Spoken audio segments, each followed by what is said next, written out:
Alright guys, let's get this live started. So we got the Tavor 7 finally is here. I'm really excited about this. Primarily for hunting actually. It's just a super compact 308 setup that's just a lot more comfortable to carry around, so piggies beware. But just really happy to finally have this set up. It's just nice. Just a nice, it's like an improved X95, I think. There's one thing that I don't like about it, and I'll talk about it in a sec, but otherwise it's like a very, very well improved X95. So we'll kind of start tip to butt and work our way down. This is not the muzzle device that it comes with. It's an OSS QD mount. So I can put my suppressor on here and, what's up Savvy Sniper? I have your sling right here. Look at that. Favorite sling. Anyways, so we got the OSS can. Right now I don't think there's a can that beats OSS in terms of running it on any piston gun, any long stroke. This is, by the way, a short stroke piston, not a long stroke piston, but still really any piston gun. Any fewer lefties, it's going to be just a lot better flow through technology, but we'll take that off just for the sake. We'll leave it on, whatever. Okay, so we have the muzzle. It's a 16.5-inch barrel. They went kind of with the shortest length. That's NF or non-NFA. So it gives us okay ballistics. You know, obviously with the accuracy of the gun, with most people's ability, you're probably not going to shoot it to its fullest potential, but still you have it out to 600, probably no problem. And I'm going to be testing it over the next couple months. I'm waiting for some match grade ammo to come in right now. I just have an M80 ball, which is not the best. Okay, we have a 4-position adjustable gas block.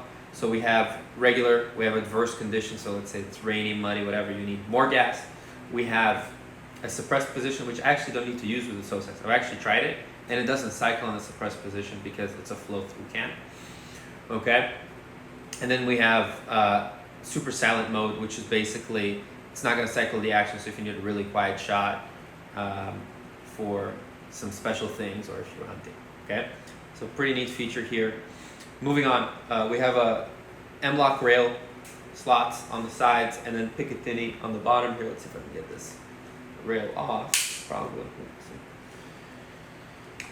It's pretty tight. It's a brand new gun, so let's see if I can get it up. There we go. All right, so this slides right off, and you can put your favorite whatever accessory that you want here on the front. I'm not going to take it completely off, but you guys get the idea. Personally, for me, I don't really care much for it. I'm just going to leave it on. For my purposes, I actually like the grip angle and the grip stop that they have here. And you can actually even, keep it slid forward, and you can get a little bit more of a foregrip on that rifle. So, something you can mess with. Okay? Let me close that up. All right? Some people like to put a foregrip, whatever. Okay? Moving on. And by the way, this is and this gun has been cleared, so you guys know. All right, so that's your adjustable piston. It is a short stroke piston, not a long stroke piston. So, like a FAL, for example, so you have this little rod that pushes and cycles the bolt. So pretty neat. I think that's a better deal than a long stroke, just for being able to control the gases a lot more. Okay. We have our charging handle. This is my favorite thing. I know the guy that's behind this, and I think it's genius. So we have that charging handle lockup, like you do on an MP5. And the reason for this is for one-handed manipulation. If you're injured, it's much easier to lock up the bolt to the rear with one hand when you have that lockup on the side. Okay, and you just slap it down and it goes. Okay, so pretty easy to deal with on the Tavor 7. Okay, charging handle pops out. I don't remember how to do it. I still need to go through my whole manual and go through all the steps, but I'll go over conversion here in a sec. Okay, we have ambi mag release here, so pretty neat AR style mag release, so that's always nice to have, just easier for manual of arms. And then you have a 45-degree throw, which I'm always a fan of because it's much easier to put it back on safe, and also it's a little bit quicker. Okay, now not only is it 45, they made it like a little bit of a thicker safety selector, which is easier to deal with. And then also it's ambi, which I really like, especially for more precise shots where I want to just minimize my grip on that gun. I can engage it from ambi. Okay, trigger. I don't know what the exact trigger weight is, but it's definitely lighter and smoother than the original X95 trigger. Let's just double check again, but there we go, we're clear. So pretty smooth trigger pull, I gotta say, pretty smooth. They did a good job on it. That's always the issue with bullpups, is that linkage between here and where that trigger mechanism is. So pretty nice, I gotta say. I'm very happy with the trigger. Just, I think for battle rifle, it's perfect. Okay, and I'm sure people are gonna buy Geisleys for it and whatever. It's gonna be an aftermarket later. The grip. Okay, so this one has the Cutlass, which I'm not a fan of. I actually wanted the regular pistol grip, but this is what they had. It's compatible with X95. So guys, you can take your X95 grip, unscrew this, put it here. You don't have the issue like you do with the safety. The safety is not connected to the hammer here, it's connected to the trigger.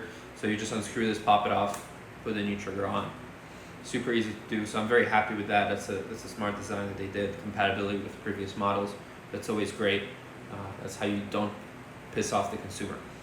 Okay, but like I said, I'm not a fan of the Cutlass. The Cutlass is great if you're shooting with gloves, things like that. Protects your hand a little bit if you need to go hands-on, but for the most part, I don't like it. I always feel like my hand slides behind the trigger, and I find that very common for most people. So personal preference, but not a fan of it. Okay, moving on. We have a Picatinny rail here on the full length of the gun. It does not come with iron sights, which I'm perfectly fine with.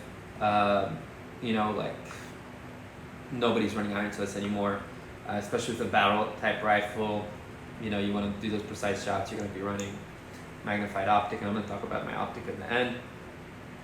Okay, same kind of deal with the barrel nut. Being able to, you just unscrew this 90 degrees, pull out the barrel. You got to take a few things off like the X95, but still super easy. Magwell, they went with the SAR style bolt catch. I don't know why, but I guess that's a little bit easier to engage. You have a little bit more kind of space here. And then they went with the SAR style butt pad, not the butt pad itself, but the size of it, which I'm actually not a fan of. I think that's a big issue. I'd rather it be just cut from here to here.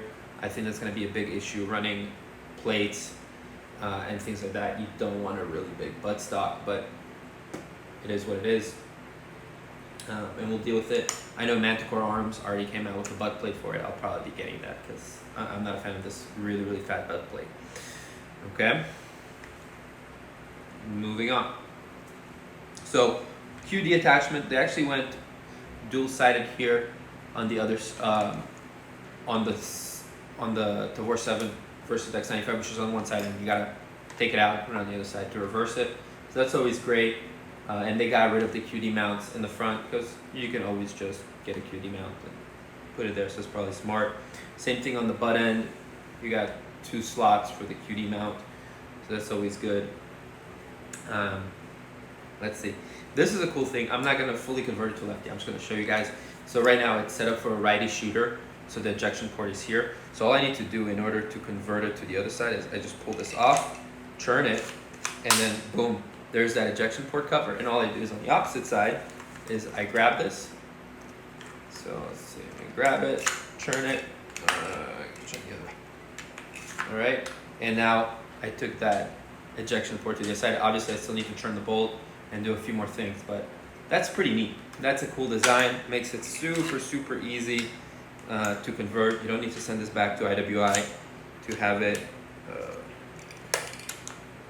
converted for your wrong-handed folks. So that's always nice to have. I have not shot it bilaterally yet, so I can't tell you how the ejection is. I know the ejection is a nice 5 o'clock. I'm gonna keep that chin back if you do switch sides. Okay. Let's see what I want to talk about as well. Otherwise, comes apart just like the SAR, just like the X95. Push the pin out, take it out. Open up the butt plate, take your whole bolt carrier group out, move the spring and everything. Okay. Let's talk about the optic.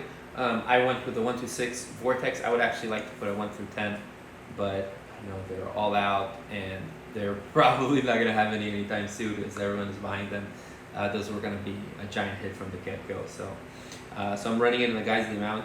I'm probably going to want to switch it to a 1.93 or 92, whatever it is mount, just because on the Tavors you want it sitting a little bit higher for a little more comfort. Because right now, when I'm bringing it up, I have to kind of, if you guys can see it here, crunch my head down, and I actually need to tilt it. Once again, that buttstock, I'm just not a fan of having to tilt that gun.